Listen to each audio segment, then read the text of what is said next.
Seenaa ajaa'ibaa tokko isiniif qabadee dhufeen jira. Viidiyoo kana walumaan ilaallu waa irraa barattan obboleeyyan kiyya, obboleessa kiyya, obboleettii kiyya jechuudha. Viidiyoo kana sirriitti ilaalamee namni qalbii qabdan jechuudha.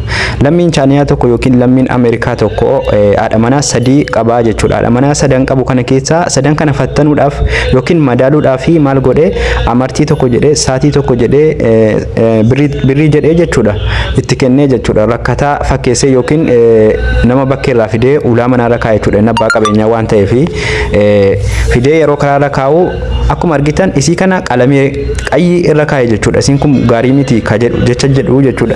Asumaan viidiyoocha walumaan ilaallaa nafaana turtii gaarii godhaati bakka kanatti jechuudha. Mee ilaala jaartii isii kanaa fi amartiidha jechuudha. Kan isii kana amartii fuudhee itti kenne jechuudha. Amartii kana lafaa fuudhee itti kennee itti kenni kan eenyu ta'e gaafadhu jedhe. Yeroo inni kan eenyu ta'e gaafadhu jedhu itti kennuu dhiiftee yookiin immoo fudhattee illee waliin galle bishaan mataa isaatti gannatte. Mee ilaalame haadha manaa jechuun yeroo amma fakkeenyaaf ilmi namaa tokko rakkataadhaaf hin beekne nama fakkeenya hin taane mee ilaalame kan akkana rabbi isin ittiin qabee wallaahi boleeyyan kee. Warri shamarranii immoo waa irraa barattuudhaan abdii qaba. Isin arrabsoo osoo hin taane ilmi namaatu ilma dogoggora. Isii kanaaf illee qalamii qayyii godhee jira jechuudha. Haadha manaa tokko taftee dhufaa jirti jechuudha. Mee walumaan ilaalla. Ammallee isiin kun yoo dhuftu isiin kun miskiina jechuudha. Miskiina jechuudha isiin kun. Isheen kun amma jechuudha saatii inni itti kenne kana deebifteetu itti kennitee ammallee bishaan harka jiru kana dhugi jetteetu itti dabaltee fi dhiiftee ol galtee jechuudha.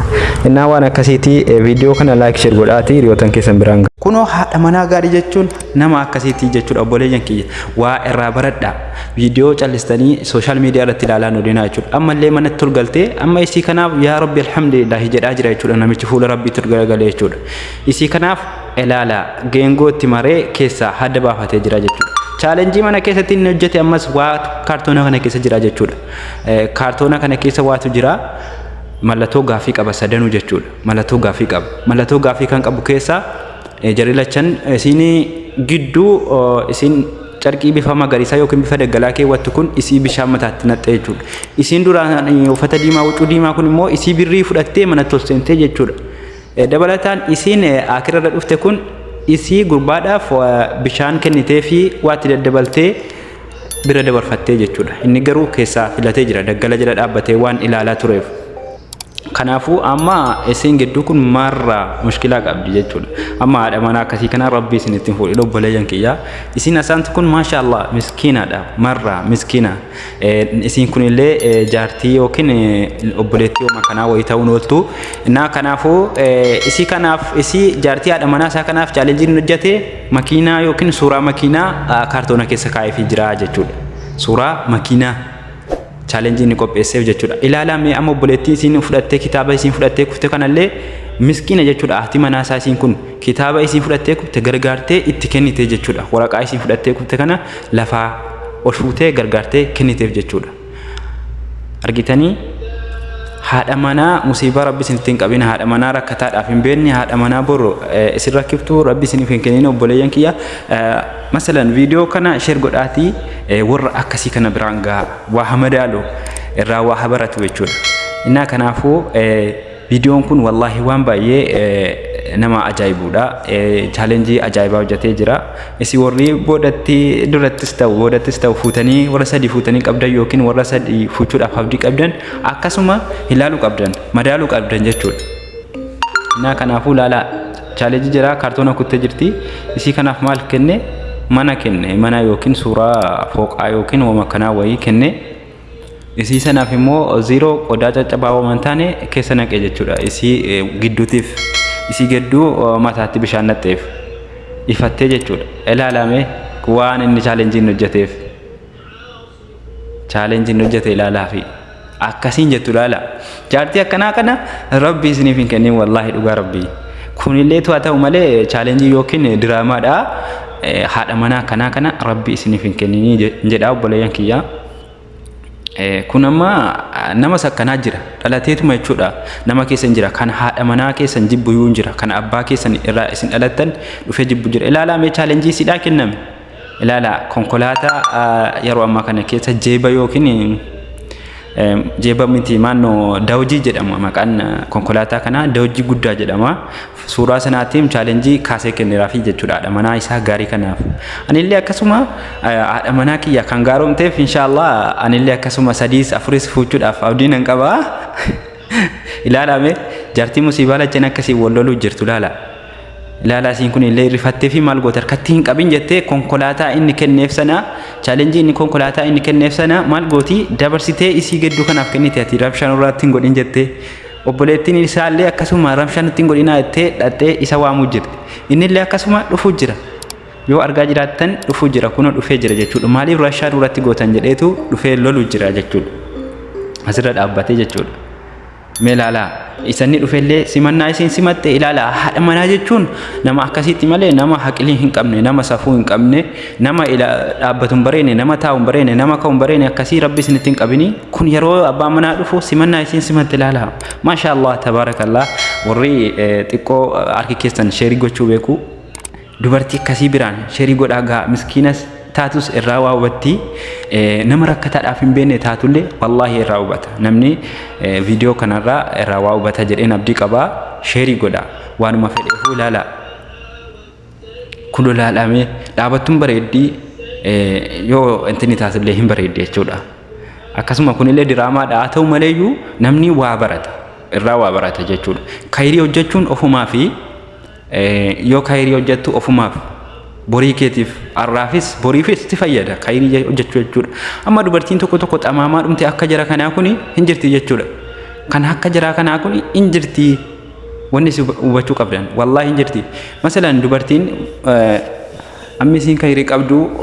nama yaraadha jechuudha dubartiin wallaahi musiibaadha na kanaafuu naan dubartii haadha manaa miskiin akka simboo qabdu kana bareeddu kana rabbi isiniif haa kennu warri dubartii xamaamaa qabdanu sadii fuudhaatti akkana godha madaala yoo siin didde karaa sirra buusa maal fayyadime mee ilaalame namichi mataa dhukkubsitee dubartiin lacheen amma maal isii wajjin cinqama karaarran buusu akkasuma dhaxxullee nama biraatiif dhaxxullee hin taatu amma yoo rakkataadhaaf garaan isiin dhiphanne rakkataa irratti bishaan nixxee dabarfatti wallaahi waa tokko faayidaa tokkollee tuun qabdu bareeddullee waan tokko lama kun bareechitullee maal godha yaada hin qabdu kun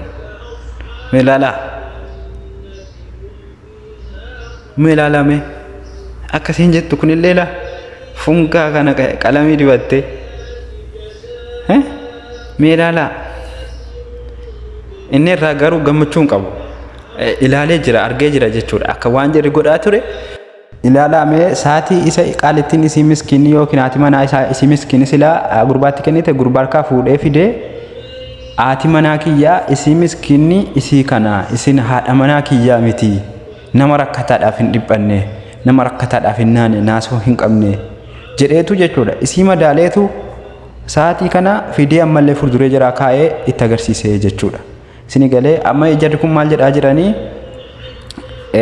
loluu jiran jechuudha nuti bishaan itti nanne maaliin goone jedhanii jechuudha kanaafuu inni waan argee jiruu fi isii madaalee jira jechuudha isini saatii waan ani itti kennee jedhee birrii fudhattanii ol galtanii akkasuma intinillee fudhattanii ol galtan isin immoo saatii itti kennitee kun kiyyaa miti jettee saatii itti kennitee birrii illee itti deebifteetu kun amma rabbiin birattillee isii kabajamaadha ilaala chaalenjii isiin hojjette jechuudha ofuma irratti chaalenjii hojjetan jedhe sun isiin immoo chaalenjii namichaaf deebiftee hojjette gurbaa rakkataadhaaf kanaafuu shamarran keenya xiqqoo yeroo ilma namaatiif garaa keessan dhiphachuu dhabu isii fuulduraa qofa yeroo yaaddanu waa irraa barattu jedheen yaada obboleettiin isaallee akkasuma obboleettiin isaallee jechuudha waraqaa waan gaarummaa isii barreessitee isatti kennitee jechuudha haadha manaa isii miskiina kanatti jechuudha waa'ee gaarummaa isiirraa barreessitee waan eegasii lafa keesse isaaf kennitee jechuudha amma gamanumaan ammallee jechuudha isin waan sila fuutan waan godhan jechuudha amma fakkeenyaaf waan sila fudhatanii ol galan sana fidaa jedheetu gaafataa jira jechuudha fidaa jedhee utuma haqa namaa ta'e haqa namaa fudhatanii ol seentan jedhaa jira gaa namicha horiyaa jira kunoo saatii kan isii kunoo kan si harkaa fuudheen jira jedhe fidaa jedhaa jirame waan sila namichatti bishaan naqanii harkaa fudhatanii galan ol galan jechuudha ilaala kunoo birrii birrii sila harkaa fuutee qaalittiin yeroo jalqabaatiif harkaa fuutee ol galte kun olaalame ilaala boriif illee jara garuu hin fayyada fayyadullee maal godha garaan keessi qulqullinaan qabu isiin sun illee akkasuma fudhattee harkaa darbatteetu bishaan gaditti naqxee ol galte jechuudha. Waa baradha yaa ummata keenya waa baradha viidiyoo callistanis ilaalaan olinaati waan irraa fayyadama social media kana irratti namni sila khayriinis sharriinis inuma dhufa abbaa rabbii isiniif laaffisee injira viidiyoo babbareedaa ilaalaati waan hin taaneen hojjetinaati akka kunoo jechuudha abbaan manaa keessanii isin jaallatu taasisa akka obboleettiin isaa haati manaa abbaa manaa isa dhalte amma jechuudha haadha manaa isii gaarii sana mana keessatti hambifatee jara kana gadi baase jechuudha. Innaa kanaafuu isii mana kana keessatti haftee simachuudhaaf deema isii kana hambifachuudhaaf deema waan ta'eef innaa viidiyoo kana yoo argitan like share godhaatii. Wassalaamu alaikum warahmatullahi wabarakatuh.